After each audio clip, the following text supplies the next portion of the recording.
Hello and नमस्कार everyone, मैं doctor Megha Chaturvedi आज आपको बताने आई हूँ कि हेपेटाइटिस मतलब लिवर में सूजन आ जाना या लिवर का साइज बड़ा हो जाना, जिसकी वजह से लिवर लेवल हैम्पर्ड हो जाते हैं और जब लिवर खराब होना शुरू होता है तो आपको तरह तरह की बीमारियां लग जाती हैं साथ में। ये क्यों हो रहा है और इसका मतलब क्या है और आपको इसको ठीक कैसे करना है, क्योंकि अक्सर लोगों में कन्फ्यूजन है कि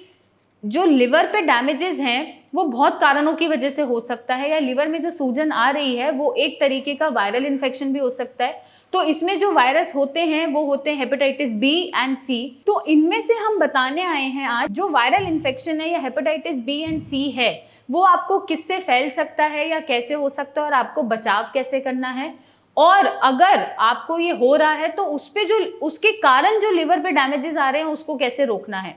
तो सबसे पहले समझने की जरूरत है कि जो वायरल इन्फेक्शन है बी एंड सी, वैसे तो इनकी बचपन में ही वैक्सीन लग जाती है। हेपेटाइटिस बी की वैक्सीन होती है और ये वैक्सीन सबको करानी चाहिए, बहुत इंपॉर्टेंट है। ड्यूरिंग जो 2 इयर्स होते हैं हमारे जन्म से लेके 2 इयर्स तक, उसमें ये वैक्सीन कवर हो जाती है और ये बहुत इंपॉर्टेंट है। अगर आपके बच्चे पैदा हुए हैं आसपास तो उनको वो मोटिवेट करें या अवेयर करें कि वो ये वैक्सीन जरूर लगवाएं। और अगर वैक्सीन नहीं लगवा रखा है तो हेपेटाइटिस बी का जो इन्फेक्शन है या तो वो किसी इन्फेक्टेड पर्सन से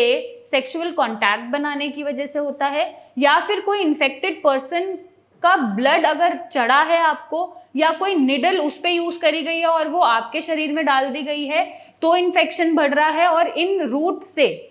इसका इन्फेक्शन जो है वो फैलता है। तो आपको ये ध्यान में रखना है कि अगर आप किसी के साथ कांटेक्ट बना रहे हैं और वो अननोन है, वो पर्सन आपके नोन में नहीं है, आप उसकी मेडिकल हिस्ट्री नहीं जानते हैं, चाहे आप उस पर्सन को जानते हैं नहीं जानते हैं, तो हमेशा आप प्रोटेक्टेड कांटेक्ट बनाएंगे। दैट मीन्स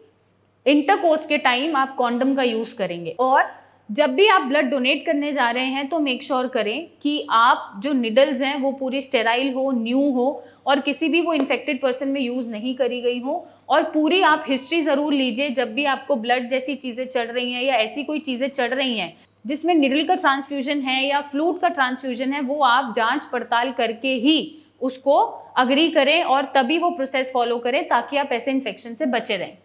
अब जब ये इन्फेक्शन हो गया है तो इस इन्फेक्शन की एंटीवायरल मेडिसिन चलती हैं, बट इस इन्फेक्शन की वजह से भी आपका लिवर फेलियर में चला जाता है, डैमेजेस में चला जाता है और लिवर पे स्कारिंग होनी शुरू हो जाती है। तो ऐसे में आपको क्या करना है, इस वायरल इन्फेक्शन की तो मेडिसिन लेनी ही है साथ में, बट आप ऑल्टरनेट पैथीज से अपने लिवर लेवल को कंट्रोल कर सकते हैं। जितना चाहें हरी सब्जियां आप खाएं, एड ऑन जैसे अल्कोहल है, बाहर का खाना है, तला हुआ खाना है, ये सब आप अवॉइड करें। आप घर के बने खाने को प्रेफरेंस दें जिसमें फ्राइड ना हो और कोई भी मिर्ची मसाला ऐसा ना हो जो लिवर को डैमेजेस पहुंचाए। लाइट प्रोटीन वाला खाना लें, ग्रीन वेजिटेबल्स लें, फ्रूट्स लें और कोशिश करें कि साफ पानी पिएं। इन सब चीज़ों से भी आप अपने लिवर पे जो डैमेजेस हो रहे हैं हेपेटाइटिस की वजह से या हेपेटाइटिस बी की वजह से उसको आप रोक सकते हैं या ऑल्टरनेट पैथीज का सहारा लेके अपने लिवर को फिर से रिवर्स कर सकते हैं। बट साथ में जो वायरल मेडिसिन होती हैं, एंटीवायरल मेडिसिन, वो ज़रूर चलेंगी क्योंकि ये वायरल इन्फेक्शन है, बाहर से आ रहा है और वायरल इन्फेक्शन हटाने के लिए हमें मेडिसिन का सपोर्ट लेना पड़ता है, एंटीवायरल मेडिसिन चलानी पड़ती हैं।